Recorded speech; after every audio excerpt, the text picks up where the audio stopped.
Reproduction में काम आते हैं। Now let us understand about the female reproductive system.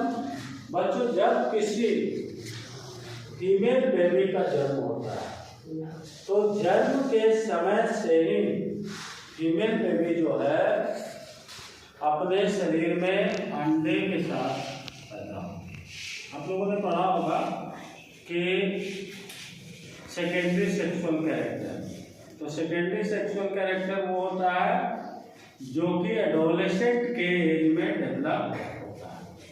Adolescent कहने का मतलब कि the period between childhood and adulthood, teenage, उस समय जो है जो कैरेक्टर बॉडी में डेवलप होते हैं, जो फिजिकल चेंजेस होते हैं, मेंटल चेंजेस होते हैं, इंटेलेक्चुअल चेंजेस होते हैं, उन सभी परिवर्तन को हम लोग कहते हैं सेकेंडरी सेक्सुअल कैरेक्टर, जो कि विजुअल होता है, जो कि दिखलाई देता है। जिसे हम लोग जो है, अगर मान लो कि किसी बच्चे को, तो प्राइमरी क्लास के बच्चों को अगर हम लोग लेते हैं तो प्राइमरी मेल हो चाहे फीमेल हो, हम लोग नहीं पहचान सकते हैं कि कौन लड़का है और कौन लड़की है। हम लोग पहचानेंगे कब? जब उनके सेक्स ऑर्गन को देखेंगे, तब हम पहचानेंगे कि ये लड़का है ये लड़की है। और नहीं तो हम लोग उसको पहचानते हैं उसके क्लोथिंग से, उनके कपड़ों से। क्योंकि अगर लड़की को लड़का का कपड़ा पहना दिया जाए प्राइमरी स्टेज में बच्चे के रूप में, तो वो लड़की लेगा, और लड़का को लड़की वाला कपड़ा पहना दिया जाए तो वो लड़की लेगा, है ना। लेकिन जैसे ही जो एडोलेसेंट का एज आने लगता है, 10 इयर्स पार करता है, तो उसके शरीर में कुछ चेंजेज आने लगते हैं, जो फीमेल रिप्रोडक्टिव सिस्टम है वो एक्टिव होने लगता है और उनके शरीर में विकास होने लगता है। वो अंडा जो कि जन्म के समय में पैदा किया था, जो उसका प्राइमरी कैरेक्टर है, अब सेकेंडरी कैरेक्टर में वो अंडा मैच्योर होने लगता है। तो सिस्टम में कौन कौन से पार्ट्स इन्वॉल्व हैं, उसे हम लोग अच्छी तरह से समझेंगे। तो सबसे पहले सिस्टम में हम देखेंगे कि एक ग्लैंड,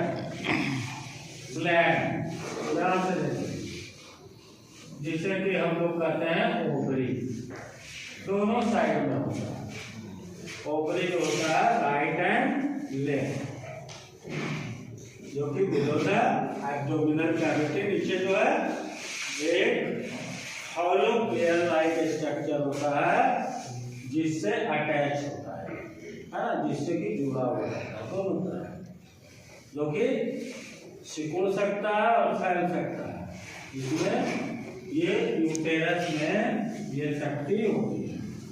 यूटेरस ये बैग लाइक स्ट्रक्चर अंदर, इसमें भी 2 ग्लैंड। अब ये ग्लैंड में जो है ये क्या विषय है कि एग प्रोड्यूस कर रहा है। एग क्या है? तो एग जिस प्रकार से हम लोगों ने देखा था कि अंडा, जिस प्रकार से स्पर्म ने कहा था कि एक कंप्लीट सेल है, उसी तरह से एग को हम देख रहे हैं कि यहाँ ये कंप्लीट सेल है।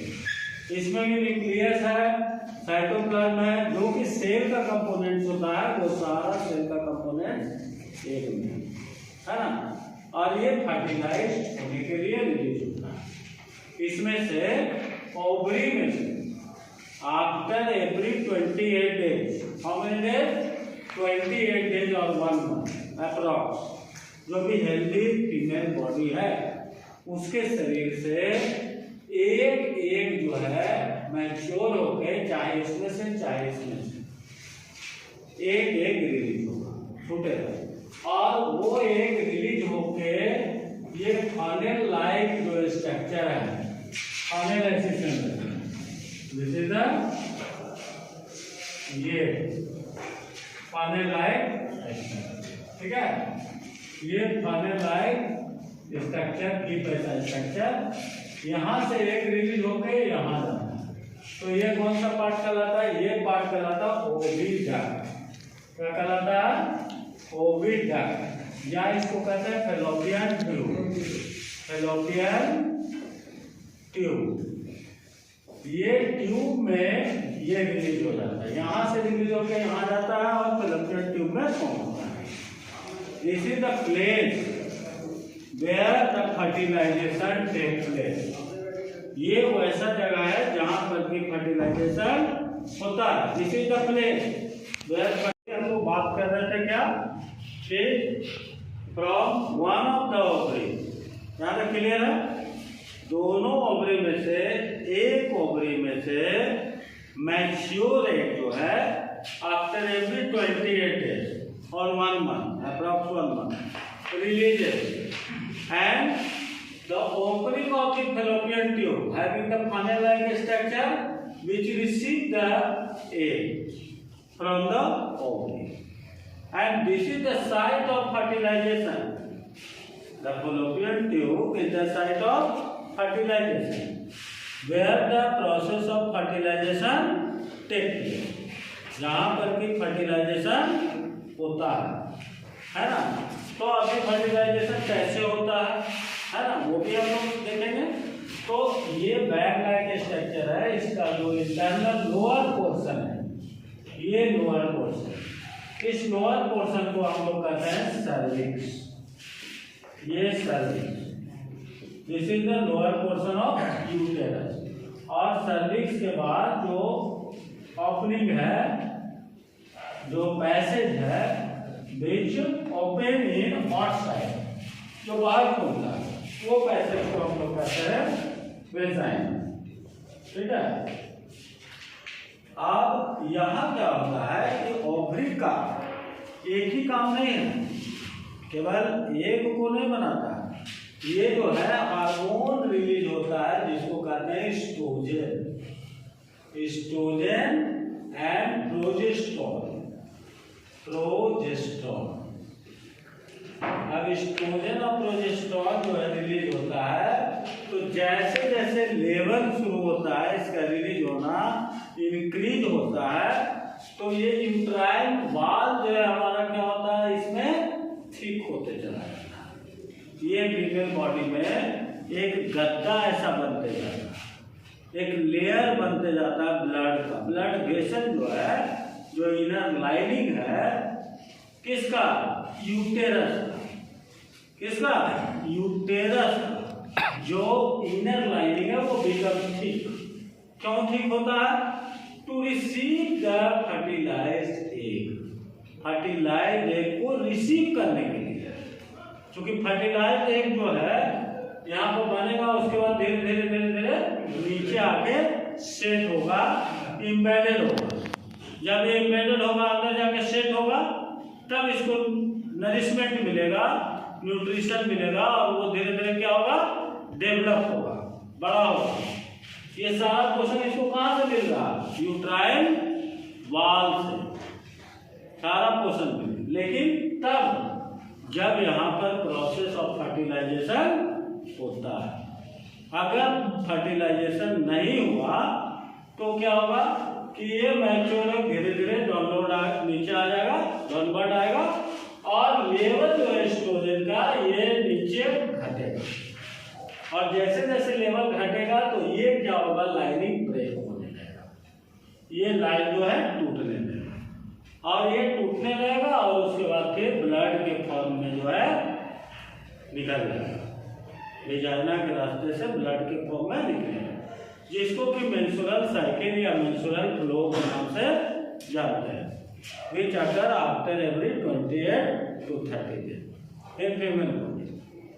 जब ये टूट के पूरी तरह से निकल जाता है वहां से, ब्लड फिर क्लियर होता है, फिर से एस्ट्रोजन का लेवल जो है, फिर से हार्मोनल लेवल इंक्रीज होता है, फिर से यहाँ मैच्योर होना शुरू होता है, फिर से लेयर बनना शुरू होता है, फिर से गद्देदार बन जाता है।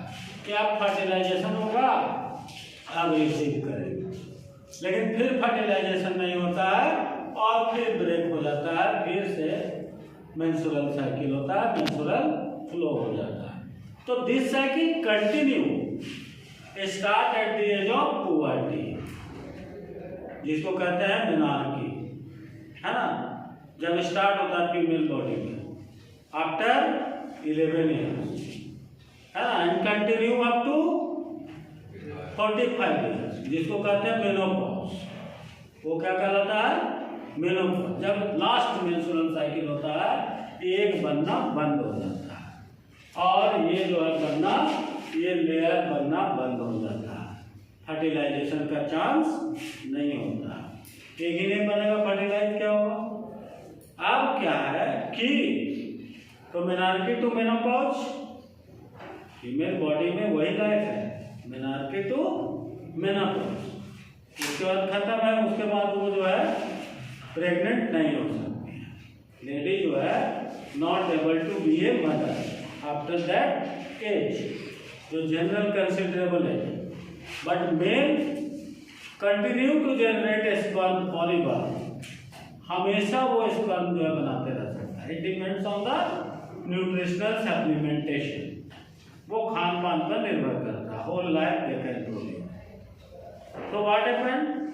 Fertilization when does not take place, the menstrual cycle occurs. But in case the fertilization takes place in married couple, what happened? The sperm releases in the vagina during copulation or intercourse, and the sperm, the semen, moves in the uterus, moves very fast. And all the semen, all the sperm moves in upward direction because they are motile. They show the movement. They move in the liquid medium. They are alive. वो alive है। वो fertilise होने के लिए तेजी से move करता है। इधर एक अंडा है, यहाँ पर क्या है? सिंगल अंडा है। अब यहाँ से मूव करते दौड़ते जाते हैं तो one of the egg get fertilized with the sperm. एक अंडा जो है एक स्पर्म के साथ जो पहले फर्टिलाइज कर देता है, बाकी रेस्ट जो है सब डिस्ट्रॉय होता है। जो फर्टिलाइज होगा वही जाइगोट बन जाता है, न्यू सेल बन जाता है। The size of this cell is just less than full stop. Full stop से भी नीचे उसका साइज होता है और वो धीरे धीरे धीरे धीरे नीचे सेट होने लगता है, जिसको कहते हैं इम्बेडिंग। इम्बेडेड होने लगता है, नीचे आने लगता है और नीचे आके ये ब्लड के थक्का पर बैठने लगता है। फिर क्या होता है कि मेंस्ट्रुअल साइकिल स्टॉप हो जाता है और ये धीरे धीरे क्या होता है? बड़ा होने लगता है। ये जो है बॉल बना देता है। किस चीज का बॉल बना देता है? ये टिश्यू का बॉल बन जाता है, जिसको क्या कहते हैं? इम्ब्रायो। ये जाइगोट जो है कहाँ बनता है? ये फेलोपियन ट्यूब में बनता है, इम्बेडेड होकर आ जाता है यूटेरस का इनर लाइनिंग में, तो ये इसको कहते हैं embryo.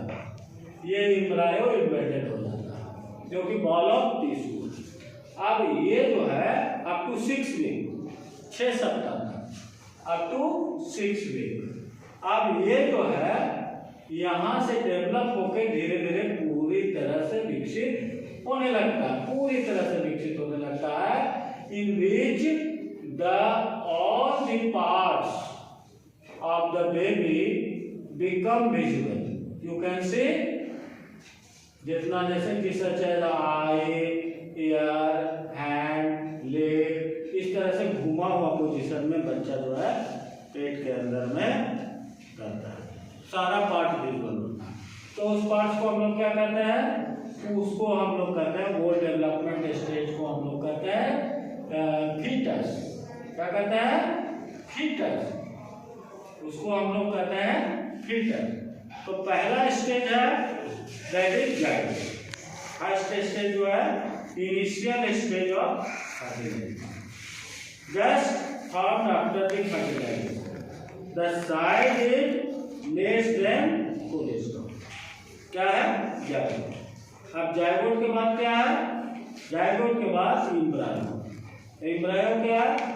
Ball of tissue. Zygote divide rapidly which makes a ball of tissue known as क्या? Embryo. And embryo has a developed and almost all the parts become visible. यहाँ पर के सारे पार्ट्स लगभग जो है क्या होता है? विजुअल हो जाते हैं, दिखलाई देने लगते हैं, है ना? सब नजर आने लगता है पार्ट, जैसे हाथ है, पैर है, ये सब नजर आता है। That is known as foetus, जिसको कहते हैं foetus. And the baby develop inside the body in complete total 9 months in human being. 9 महीना लगता है ह्यूमन बीइंग में, और ये इसका पीरियड होता है जिसमें कि अपने शेप को चेंज करता है, धीरे धीरे धीरे धीरे मूवमेंट करता है, रोटेट करता है और नीचे बाहर की ओर रास्ता में मुड़ता है। ये पीरियड को कहते हैं जेस्टेशन पीरियड। क्या कहते हैं? Gestation period. ये जेस्टेशन पीरियड जो होता है 9 months का टोटल होता है। अब बच्चा जो है अंदर में रहता है, तो अंदर में ये एक ट्यूब लाइक स्ट्रक्चर से जुड़ा हुआ है मदर से, जिसको कहते हैं एम्बिलिकल कॉर्ड, है ना, नाभि में जो जुड़ा हुआ है। आप लोगों ने देखा होगा, देखा कि नहीं? नाभि से जुड़ा हुआ बच्चा रहता है, जब पैदा होता है तो उसको नाभि से काटा जाता है, दवाई लगाया जाता है ना। तो वो नाभि से उसको सारा न्यूट्रिशन मिलता है, सारा पोषक तत्व उसको मिलता है, क्योंकि मदर जो खाती है वही चीज उसको मिलता है। और ये इसके अंदर में जो है पूरा एक फ्लूइड भरा हुआ रहता है, उस फ्लूइड को कहते हैं एमनियोटिक फ्लूइड। क्या कहते हैं? एमनियोटिक फ्लूइड, जिसके अंदर में वो जो है तैरता है, एक तरह से जो है ना तैरता है, अपना डायरेक्शन बदलता है, लेकिन जुड़ा हुआ रहता है, मदर का बॉडी से जुड़ा हुआ रहता है। और ये जो उसका बैलून लाइक स्ट्रक्चर जो है, जिसके अंदर में पानी भरा हुआ रहता है और बच्चा रहता है, उसको कहते हैं प्लेसेंटा। क्या कहते हैं? प्लेसेंटा। तो अभी जो है ये सारा चीज अलग अलग प्लेसेंटा। आप लोगों ने देखा होगा कभी जानवर का बच्चा होते हुए, देखा आप लोगों ने? गाय का या बकरी का या कुत्ता का, किसी का भी बच्चा होते हुए देखा होगा। तो उसमें क्या होता है कि पानी का फव्वारा ढेर सारा निकलता है, क्योंकि जो बैलून ऐसा स्ट्रक्चर रहता है वो फूटता है। तो वो क्या रहता है? वो हमारा जो है उसका प्लेसेंटा रहता है, उसके अंदर में लिक्विड रहता है और उसी में बेबी जो होता है ना सुरक्षित रहता है। तो इन चीजों को अभी हम लोगों ने देखा कि फीमेल रिप्रोडक्टिव सिस्टम में कौन कौन से पार्ट्स इन्वॉल्व होते हैं और वो पार्ट्स का क्या काम है और किस तरह से फर्टिलाइजेशन होता है फीमेल बॉडी में। जब फर्टिलाइजेशन होता है तब फिर क्या होता है, जो जाइगोट का फॉर्मेशन होता है, उसके बाद डेवलपमेंट के कितने स्टेज हैं, है ना। तो अभी हम लोगों ने सब चीज के बारे में समझा। अभी नेक्स्ट वीडियो में मैं आपको कुछ और चीज़ों के बारे में बताऊंगा, जैसे कि कंट्रासेप्टिव मेथड्स क्या है, कौन कौन से कंट्रासेप्टिव मेथड्स हैं जो कि इम्पोर्टेंट है, स्पेशली 10th क्लास के बच्चों के लिए। आप लोगों को पढ़ना है, सवाल आते रहते हैं। उसके बाद ये रिप्रोडक्शन जो है इसका क्या क्या और भी इम्पोर्टेंस है ना, और इसके हार्मफुल इफेक्ट, यूजफुल इफेक्ट क्या है, जो हम लोग जो मेथड्स का यूज करते हैं वो, है ना। तो continue watching next video, will meet again. Thank you.